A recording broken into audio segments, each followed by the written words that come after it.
रहमत इलाही की तलब फितरी उसूल है कि इंसान को जिस चीज़ की ज़रूरत हो वो उसकी जस्तजू करता है और जितनी ज़्यादा ज़रूरत हो उतनी ही ज़्यादा कोशिश करता है।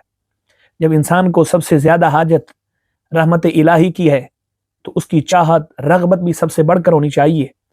तलब रहमत के लिए मालिक रहमत जल्ला मजदहू से लजाजत के साथ बकसरत दुआएं भी मांगनी चाहिए और वो काम भी करने चाहिए जिनकी बरकत से रहमत नसीब होती है।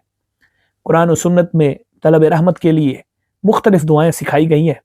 माहिर उलमाए दीन बारगाह इलाही में यूं भीख मांगते हैं, रब्बना ला तुज़िग़ क़ुलूबना बाद इज़ हदैतना व हब लना मिन लदुनका रहमा इन्नका अंतल वहाब। ऐ हमारे रब, तूने हमें हिदायत से नवाजा और उसके बाद हमारे दिलों को टेढ़ा ना करना और हमें अपने पास से रहमत फरमा, बेशक तू ही बहुत अता फरमाने वाला है। नमाज वित्र की मारूफ दुआए कुनूत में है, वनरजू रहमतका, इलाही हम तेरी रहमत के उम्मीदवार हैं। अहादीस तय्यबा का खुलासा है कि किसी मुसलमान को छींक आए तो उसे अल्हम्दुलिल्लाह रब्बिल आलमीन या अल्हम्दुलिल्लाह कहना चाहिए।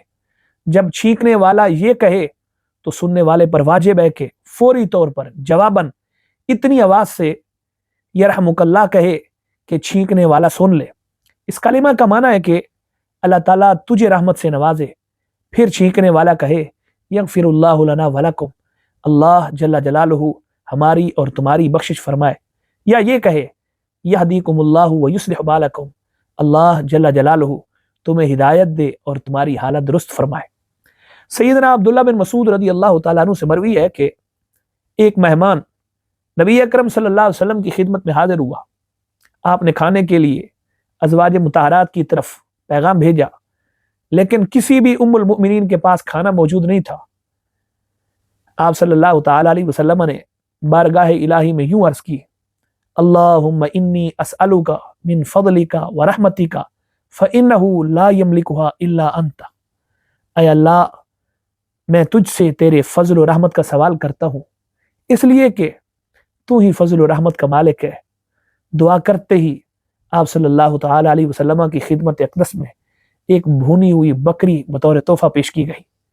दूसरी रिवायत के मुताबिक मेहमान साहबी ने अर्ज की, अगर आइंदा कभी भूख की ऐसी हालत हो तो क्या करूं? नबी अकरम सल्लल्लाहु अलैहि वसल्लम ने यही दुआ करने का हुक्म दिया और फरमाया, फ़इन्नल्लाह राज़िकुका, बिलाशुबा अल्लाह ताला तुम्हें भी रिज़्क़ अता फरमाएगा। मुख्तलिफ अहादीस मुबारका में मौत के वक़्त, मौत के बाद और कब्र व हशर में रहमत के लिए भी दुआएं तालीम फरमाई गई हैं।